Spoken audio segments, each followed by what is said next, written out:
Recent news reports indicate that animals aid in the healing process. From seeing-eye dogs to the cat that sleeps in Grandma's lap, animals have been shown to make great companions. Pets help soothe depression and cure loneliness. Taking care of an animal is easier than trying to raise children. Make sure your pets always have fresh food and clean water. If they get sick, take them to a veterinarian or an animal hospital. It is also very important to have your pets spayed or neutered. The Halifax Humane Society at the corner of LPGA and Tomoka Farms Road in Daytona Beach is filled with all kinds of furry, lovable animals with no place to live. Many of these animals were picked up by the animal control officers.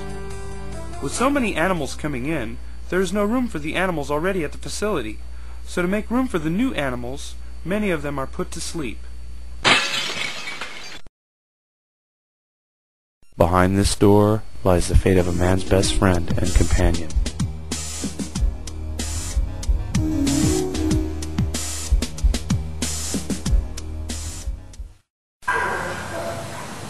Okay, we're live at the Halifax Humane Society in Daytona Beach.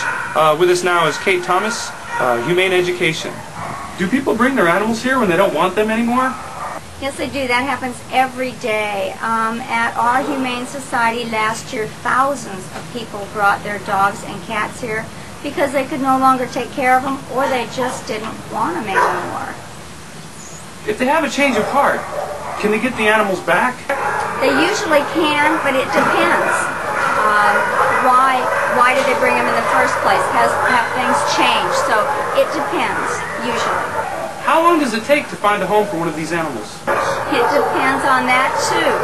You can have one dog in one cage you put up for adoption and another one in the next cage on the same day, and one may be adopted 5 weeks later, another one may be adopted that very day. You just don't know.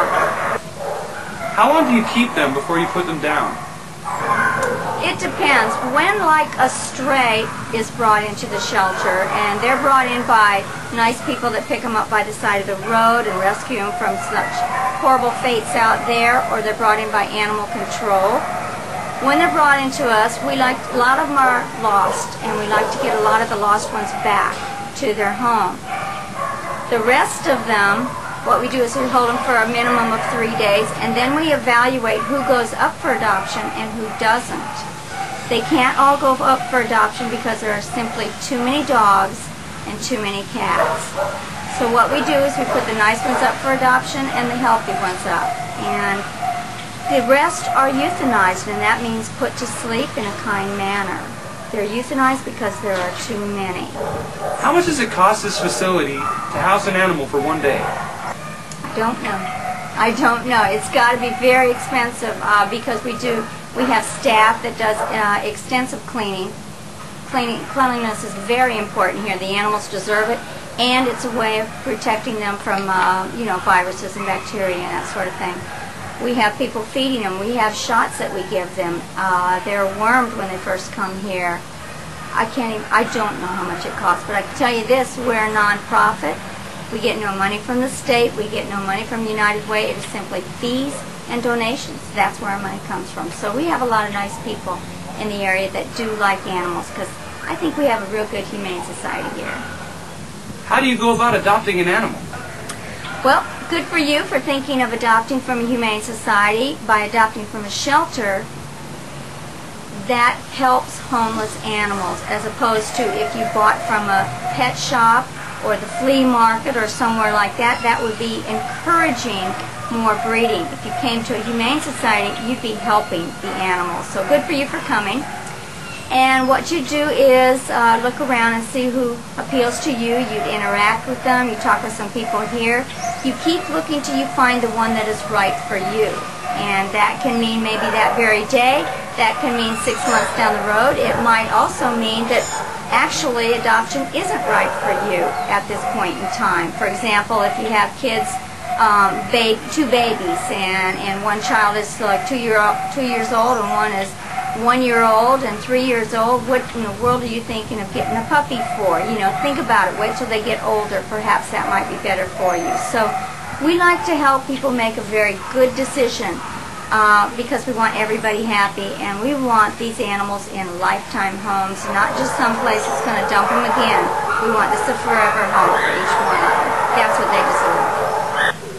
How can I help these animals? There's so many ways, but I would say the best way you can help these dogs and cats, any dogs and cats in America, is to spay and neuter your dog and your cat. And if your dogs and cats are neutered already, good for you, get your neighbor to. Each dog and cat that is neutered is going to prevent suffering down the road. The biggest reason these dogs and cats are here is because there's simply too many of them. And by that I mean there are 15 dogs and 45 cats per person in America. That's person, not household. There's way too many dogs and cats out there, and that includes purebreds. We get 25 to 30% purebred out here. There are too many of them also. So by spaying and neutering, that will help them the most. And if you are thinking of adopting, of course, come out to the Humane Society. That'll help them. Behind this door lies the fate of a man's best friend and companion.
That there are so many dogs and cats being put to sleep simply because there's too many. And many of us just want to rush out and adopt one of those. That's wonderful. However, unless you're going to take on that dog or cat for the lifetime, for their entire lifetime, unless you want to take on the responsibility of feeding, of training, of cleaning up after them, of playing with them every day, of basically taking care of them for the rest of their life, then it won't help them at all. You need to adopt for life and for the rest of their life. But you can also help all of these dogs and cats by spaying and neutering. Tell everybody you know to spay and neuter, and that will prevent all of this unhappiness of too many dogs and too many cats. Thanks. I know. From their owner in the other side. Behind this door lies the uncertain fate of man's best friend and companion. As viewers, you're left with a choice. You can adopt one of these animals and make a new friend, or you can go on living your lives while theirs are being taken away every day.